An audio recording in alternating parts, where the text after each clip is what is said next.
J'ai l'impression que ça fait à peine quelques semaines depuis que le dernier Star Wars est sorti. J'ai à peine le temps d'en parler que quelques mois plus tard on se retrouve déjà avec un tout nouveau film qui se situe dans un moment totalement différent dans l'univers et genre, enfin, il y a trop de Star Wars. Et du coup, bah, ça fait que j'ai de plus en plus peur que cette saga commence à ressembler plus à un grand univers cinématique avec des films qui se relient entre eux, plutôt que de véritables œuvres à part entière qui tentent de se démarquer. Parce que ouais, même si on adore Star Wars, bah, on l'a déjà eu notre trilogie. Si Disney vont faire de plus en plus de films dans cet univers, il faut que chaque film se démarque énormément et qu'ils cherchent tous à avoir son propre style et des nouveautés. Parce que si on prend l'exemple du premier film d'anthologie, Rogue One, certes c'est loin d'être un mauvais film, mais honnêtement je pense qu'il se démarque beaucoup plus par le fait qu'il soit dans l'univers Star Wars que par la qualité du film lui-même. On va beaucoup plus parler de la scène avec Darth Vader où il tue plein de rebelles sans pitié un par un, plutôt que bah les personnages eux-mêmes et leur voyage du début à la fin du film. Et j'assume pas vraiment la vidéo que j'ai fait dessus à l'époque, enfin je pense que mon avis sur ce film est devenu un peu plus négatif depuis. Le film est quand même sympa, mais bon enfin, regardez cette miniature quoi, genre calme-toi mec. Honnêtement, si Rogue One était pas inscrit dans cette saga de films,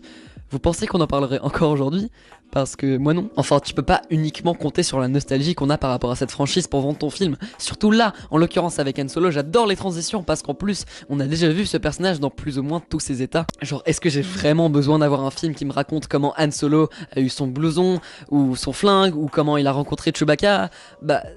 non, je m'en bats un peu les couilles. Est-ce qu'un film qui raconte les origines de ce personnage est véritablement nécessaire à l'univers? Est-ce que ce serait pas juste mieux de laisser certains aspects de son origine ouverts à l'interprétation? Parce qu'expliquer chaque petit détail de ce personnage, bah... c'est un peu inutile, non? Ce qui peut poser problème aussi, un peu comme dans les Marvel, c'est qu'on sait très bien que ces personnages-là vont pas mourir. Genre, on sait très bien ce qui va se passer à Han Solo et Chewbacca vu qu'on connaît la suite.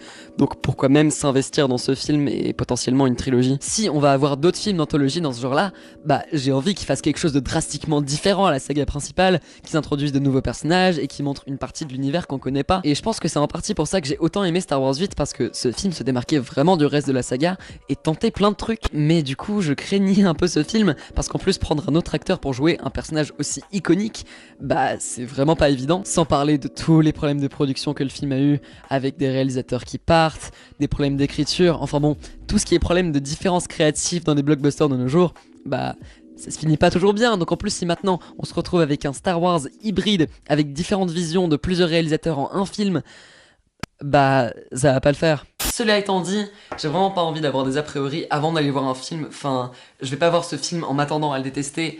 J'ai envie que ce film soit bien. J'ai envie d'être surpris. Et malgré tout, bah, je pense quand même que ce film va être bien. Genre ouais, malgré tout ce que je viens de dire en intro, bah, je peux pas m'empêcher d'être optimiste. Et là je pars pour voir le film dans quelques minutes. Et même si une grosse partie de moi sait pas du tout à quoi s'attendre, et c'est un peu la surprise, il y a aussi une autre partie de moi qui peut pas s'empêcher d'être optimiste et qui a juste envie de passer un bon moment et d'admirer le visage de Donald Glover pendant 2 heures. Et même si en soi c'est pas du tout logique et on a clairement de quoi s'inquiéter, bah je pense quand même que ce film va être bien. Ouais.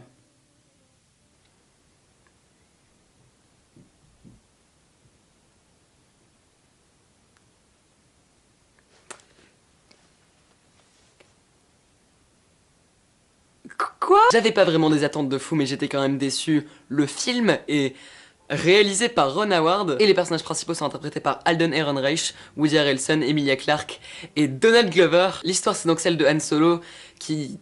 enfin... vous savez quoi, je vais juste lire la description que Allociné a mis pour ce film pour résumer l'intrigue. Embarqué à bord du Faucon Millenium et parti à l'aventure en compagnie du plus célèbre vaurien de la galaxie. Au cours de périlleuses aventures, il va rencontrer des gens, blabla. Ce voyage initiatique relèvera la personnalité d'un des héros les plus marquants de la saga Star Wars. Donc ouais, en gros, on sait pas du tout de quoi ça parle. Dans toutes les bandes annonces, on sait pas du tout de quoi ça parle. Et du coup, je vais pas le dire ici, pour pas spoiler.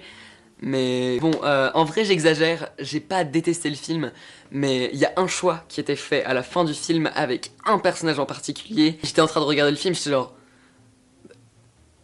non! Enfin, tu vas pas mettre ce personnage... oh, c'est tellement cheap. Globalement, le film est plutôt bien fait. Certaines de mes craintes étaient confirmées, d'autres un peu moins. Mais dans l'ensemble, le film est sympa. Bon, déjà, le casting fonctionne assez bien. Alden Ehrenreich en Han Solo est étonnamment assez bien. C'est sûr que c'est un peu difficile et clairement, on peut pas le comparer à Harrison Ford. Mais en tant que jeune Han Solo, bah, il fonctionne vraiment bien dans le film. Il a vraiment envie d'être sûr de lui et d'être au-dessus de la situation. Mais il est dans un état dans ce film où c'est pas toujours le cas et il est un peu remis en question à travers le film. Donc ouais, contrairement à quoi on aurait pu avoir peur, bah ce personnage fonctionne assez bien. Woody Harrelson est bien, même si cet acteur est tellement génial qu'ils auraient pu faire quelque chose d'un peu plus intéressant avec lui. Emilia Clarke aussi, même si parfois on lui donne des dialogues qui sont pas... I'm sure that you and I one day are gonna leave this galaxy and no one will be giving us orders, just shut up mate. Mais même quand les dialogues sont pas hyper bien écrits, bah le personnage reste quand même vraiment intéressant. Et puis, Donald Glover...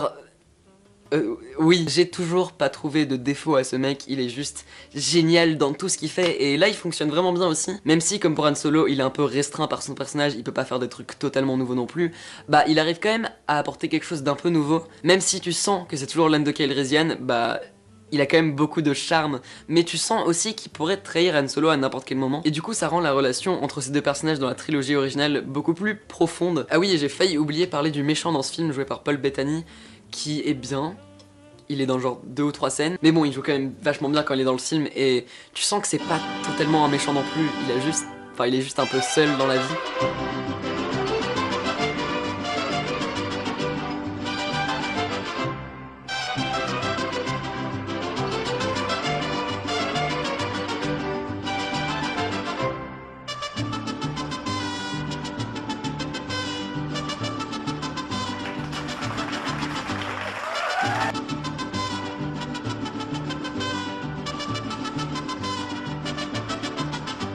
Visuellement, le film peut être assez impressionnant, même si la réalisation se démarque un peu moins. Genre ouais, il y a des plans qui sont assez larges, des plans assez impressionnants, et tous les effets spéciaux, le CGI fonctionne super bien, mais il y a rien qui me fait dire ça c'est un film de Ron Howard, on se demande pourquoi. Mais ouais, c'est pas hyper original et inventif non plus, mais bah comme j'espérais, ça montre une partie de l'univers qu'on connaît un peu moins. Et le film est quand même différent du reste de la saga, c'est plus un film de crime, de gangster, mais de science-fiction dans l'espace avec Han Solo. La BO fonctionne bien évidemment, à chaque fois qu'ils prennent les thèmes des films originaux, bah ça fonctionne super bien. Mais il y a aussi des chœurs un peu étranges qui commencent à jouer dès qu'il y a un certain groupe de personnages qui arrivent, et c'était assez original. Mais le film dans son ensemble a un rythme qui est vraiment très rapide, il se passe toujours plein de trucs, et en même temps ça peut être une bonne chose, parce que tu peux avoir ce sentiment de tension où ces personnages ont de moins en moins de temps, et il faut qu'ils se dépêchent sinon ils vont mourir. Mais en même temps, le rythme de ce film peut être un peu bordélique. Dans le deuxième acte, ça se ralentit pas mal, et le fil narratif est pas toujours hyper bien construit. C'est pas un fil narratif qui est toujours très cohérent, c'est plus un enchaînement d'événements pas toujours liés, et ça peut être un peu bordélique parfois. Et vu que le film est tellement bizarrement rythmé, il y a plein de moments qui sont censés être importants par rapport à l'histoire, qui sont censés avoir un impact dramatique, mais ça passe tellement rapidement que t'as même pas le temps de digérer, que ça passe direct à une scène d'action, et c'est genre ah non, c'est une scène triste, il y a des émotions, et ouais, ça passe juste beaucoup trop rapidement.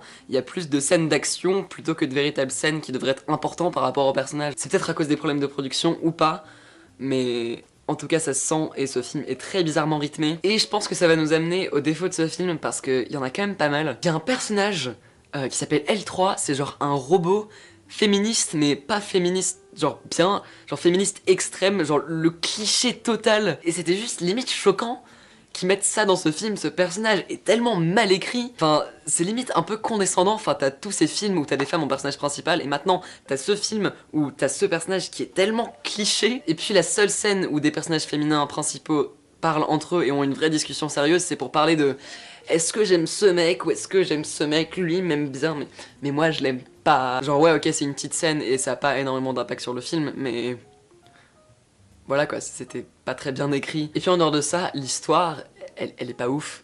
Enfin c'est Han Solo qui doit faire un truc, et sinon il va mourir, et sur le chemin il rencontre des personnages, et c'est tout. Et puis dans certains aspects c'est hyper prévisible, il y a des plot twists à la fin que tu vois venir mais de tellement loin. Il y avait une scène où tu savais exactement quel personnage allait rentrer à quel moment, mais il laisse le plan durer longtemps de manière à dire peut-être que non, peut-être qu'il va pas se passer ça, mais c'est tellement obvious. Mais ouais, ce film est juste extrêmement prévisible. Enfin, quand tu compares ça à Star Wars 8 qui est rempli de surprises, ce film, tu sais plus ou moins exactement ce qui va se passer tout le long. Il y a certains trucs qui sont bien faits, et le film est pas cliché dans chaque aspect non plus, mais globalement, il n'y a pas vraiment de surprise, et ça m'a un peu déçu. Et dans l'ensemble, ça m'a pas trop dérangé, mais il y a pas mal de moments un peu fanservice. Enfin, il y a une scène où il y a Anne qui va s'inscrire pour devenir un pilote, ils font...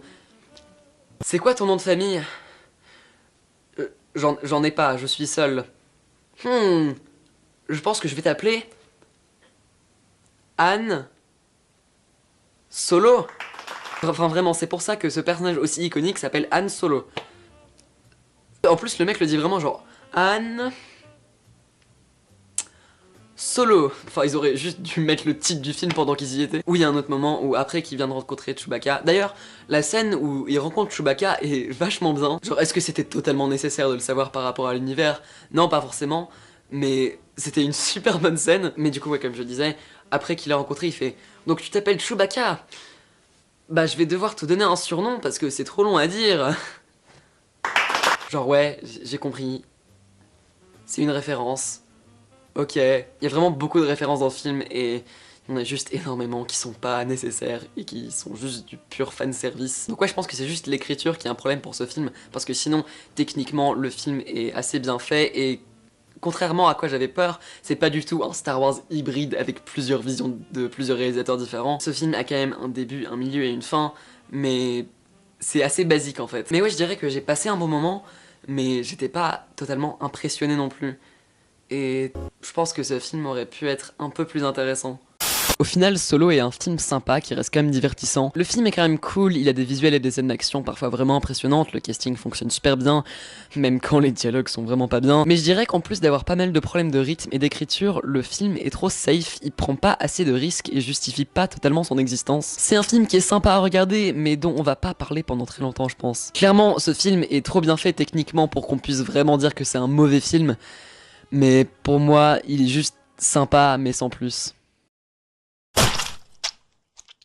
Merci d'avoir regardé, vous pouvez me retrouver sur Facebook, Twitter, Instagram et j'ai aussi une deuxième chaîne YouTube, tous les liens sont dans la description. On se retrouve bientôt pour de nouvelles vidéos. Salut!